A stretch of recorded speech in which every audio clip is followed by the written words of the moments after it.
తెలంగాణలో ఐఏఎస్ల తీరు చర్చనీయాంశమైంది.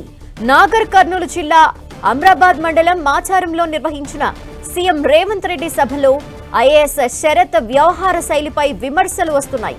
సభకు హాజరైన ముఖ్యమంత్రికి స్వాగతం పలికిన ఐఏఎస్ శరత్ రేవంత్ కాళ్లు మొక్కేందుకు ప్రయత్నించారు. అంతేకాదు సభలో సీఎంతో పాటు మంత్రుల్ని పొగడ్తలతో ముంచెత్తారు. గత ప్రభుత్వ హయాంలోనూ కొందరు ఐఏఎస్లు నేతల కాళ్లు మొక్కటం విమర్శలకి దారితీసింది. ఇప్పుడు శరత్ వ్యవహార శైలితో మరోసారి ఐఏఎస్ల ప్రవర్తన హాట్ టాపిక్ అయింది.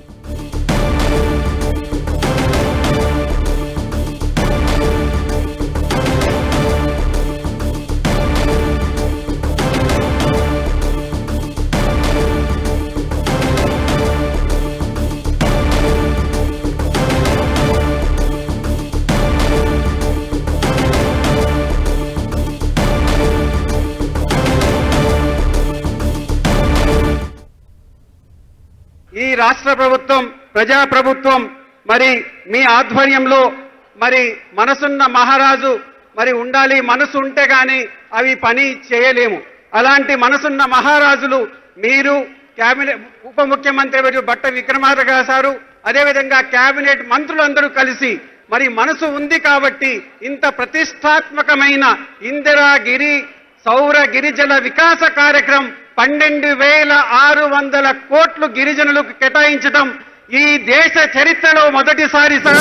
నమ్ముకున్న వాళ్ళు, నేలను నమ్ముకున్న వాళ్ళు, నీరును నమ్ముకున్న వాళ్ళు అడవి దగ్గరకే వెళ్తాని మనసు మాన్న మహారాజుగా మీరే కాదు కేబినెట్ మొత్తానికి తీసుకొచ్చినందుకు ప్రత్యేకంగా గిరిజన సంక్షేమ శాఖ తరఫున ఒక గిరిజన సెక్రటరీగా, గిరిజన అబ్బాయికి గిరిజన సోదరుడిగా ఒక సెక్రటరీగా అవకాశం ఇవ్వటం కూడా మీకు ధన్యవాదాలు తెలుపుకుంటూ మరి ఈ పథకంలో రూపకల్పనలో నన్ను భాగస్వామ్యం కల్పించినందుకు మీకు ధన్యవాదాలు తెలుపుతూ మరి ఈ పథకం ఉద్దేశం ఈ రాష్ట్ర ప్రభుత్వం ప్రజా ప్రభుత్వం మరి మీ ఆధ్వర్యంలో మరి మనసున్న మహారాజు మరి ఉండాలి. మనసు ఉంటే గాని అవి పని చేయలేము.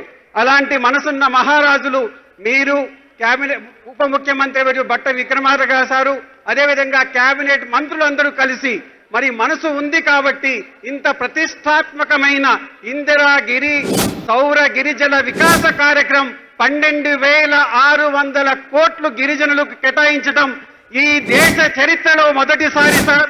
నమ్ముకున్న వాళ్ళు, నేలను నమ్ముకున్న వాళ్ళు, నీరును నమ్ముకున్న వాళ్ళు అడవి దగ్గరకే వెళ్తాని మనసు మాన్న మహారాజుగా మీరే కాదు కేబినెట్ మొత్తానికి తీసుకొచ్చినందుకు ప్రత్యేకంగా గిరిజన సంక్షేమ శాఖ తరఫున ఒక గిరిజన సెక్రటరీగా, గిరిజన అబ్బాయికి గిరిజన సోదరుడిగా ఒక సెక్రటరీగా అవకాశం ఇవ్వటం కూడా మీకు ధన్యవాదాలు తెలుపుకుంటూ మరి ఈ పథకంలో రూపకల్పనలో నన్ను భాగస్వామ్యం కల్పించినందుకు మీకు ధన్యవాదాలు తెలుపుతూ మరి ఈ పథకం ఉద్దేశం